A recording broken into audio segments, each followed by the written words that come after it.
What's up, ladies and gentlemen? It's your boy, the Token Otaku, coming at you again with another manga slash manga review. If you find this at all entertaining, insightful, or informative, please leave your boy a like and subscribe. And without further ado, let's get into the review.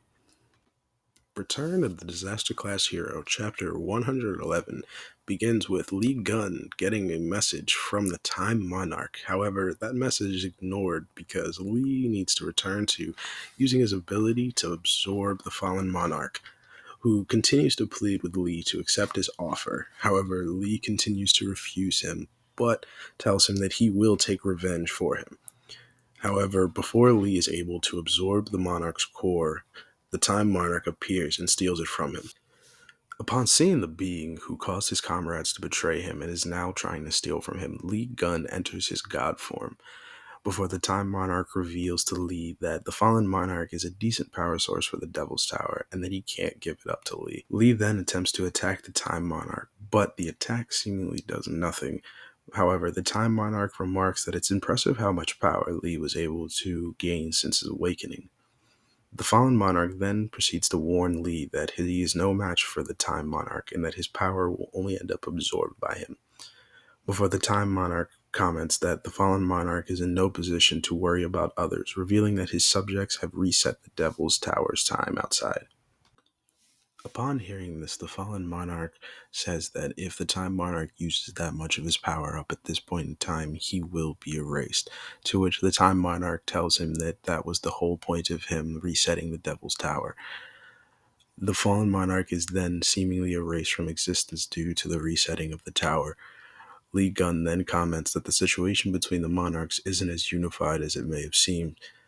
As the fallen monarch's mindscape collapses, the Time Monarch begins to leave, but tells Lee that after the Devil's Tower resets, he may do whatever he likes with it, as an apology for stealing his meal. Lee Gunn then tries to attack the Time Monarch one more time, before the Time Monarch stops him, telling him not to be impatient and that they will meet again. Lee then wakes up and is surprised by the sight of Sungjae and Taeksu fighting all of the reset monsters at the base of the Devil's Tower. The subjects of the Time Monarch then reveal that the fallen monarch was the great monarch of time and space, while trying to question Lee about what he did to the fallen monarch. Lee thinks about how the fallen monarch is completely charred and is probably useless in his current state.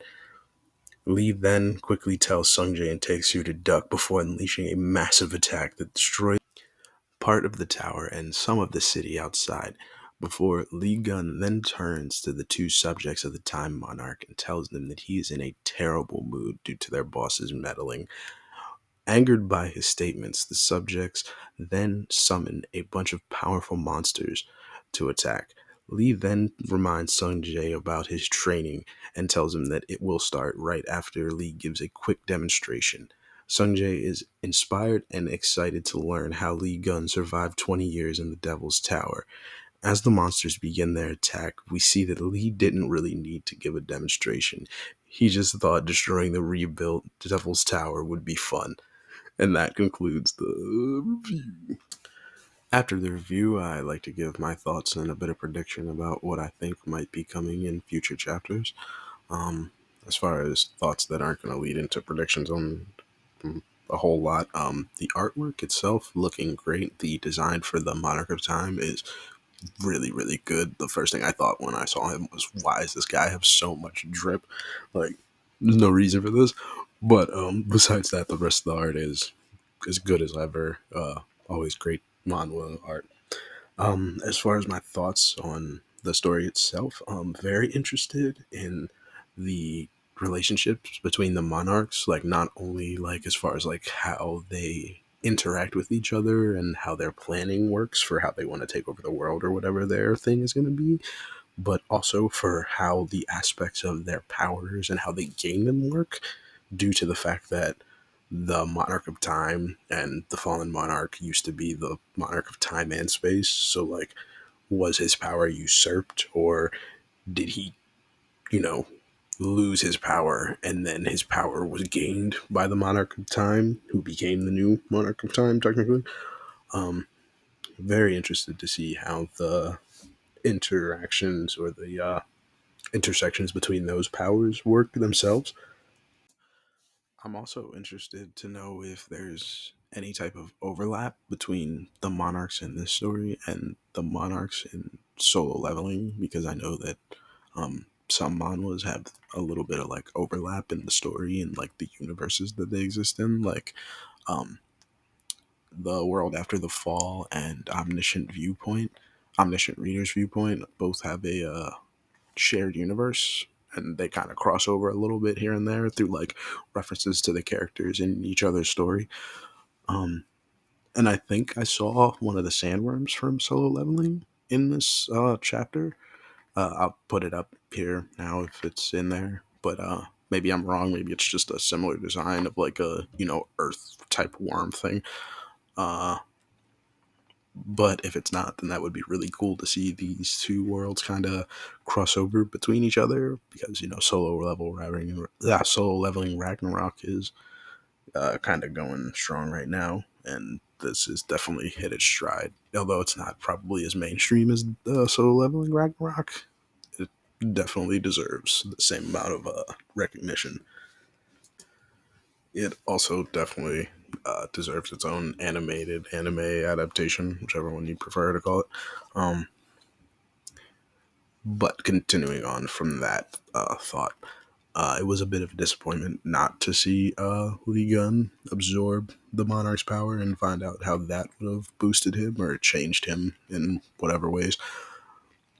Um, Always want to see your MCs get stronger, but I do respect the choice to slow it down here, especially with the fact that we're about to get into Sung Jae's training arc, which hopefully will bring him up to snuff with like his sister and God, I forgot her name, but she used to be the Libra's daughter or whatever. Um, and hopefully making him like more of a prominent, combative character, because it seemed like that was what his role was going to be, but he slowly kind of lost prominence as stronger characters have popped up, and as his father has gotten stronger and regained his power, and then like his mom has shown up and she has a lot of prominence in what is happening as far as Lee Gunn's guild. So yeah, I'm excited to see how he's going to come out of this training arc different, or what's going to be different about him afterwards. I'm also excited to see what Lee Gunn is going to do with the Devil's Tower once he's finished, because for one, I can't remember whether or not the city surrounding the tower is actually inhabited or not, because I imagine it's not, because he released such an insane attack that if there were people, he killed so many that I don't think he can be a hero anymore. But even if then, like, that's so much infrastructure that was just destroyed for like almost no reason, kind of. Like, you could kill all those bad guys in the room without destroying the town outside.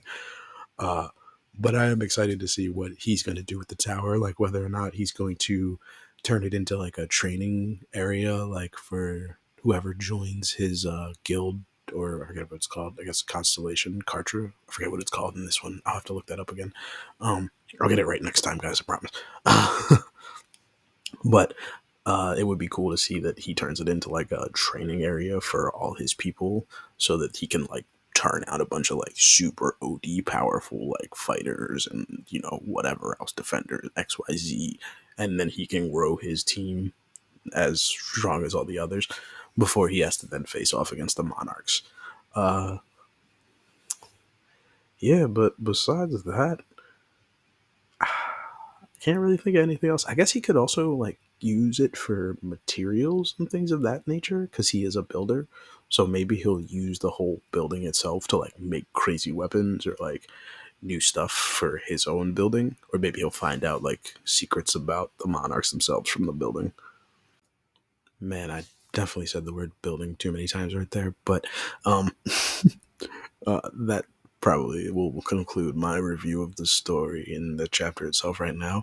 But if this is your first, interacting with Return of the Disaster Class Hero, I would 100% recommend it to go check it out yourself from chapter one, because the story is very good throughout. I love the OP main character power fantasy stories, but I like that this one also includes like other characters who can stand next to the main character, a la kind of like a One Piece esque thing. Like all the characters have their roles and the things that they're there to do, and while the main character is like the strongest and is most important to moving the story forward, the other characters are important and they bring life, and they have their own place to be in the story, and they also are strong in their own rights. Not to say that the story is wholly unique due to the fact that there are other characters in the story that are strong. Just saying that that's one of the things about it that I particularly like, and I also enjoy stories that do that, where the main character can be strong, but other characters can be very powerful too. Um, and hopefully, I will be reviewing some of those stories as well. But before I keep rambling on, and this video ends up being OD long, uh, thank you guys for listening to this point. If you're still listening, please do leave me a like and a subscribe. Leave me a comment what you thought about the chapter, what you thought about the video. Um, Constructive criticism is always appreciated. And until next time, remember, tip your waiters, tell your family and friends that you love them. Have a good day. See you guys.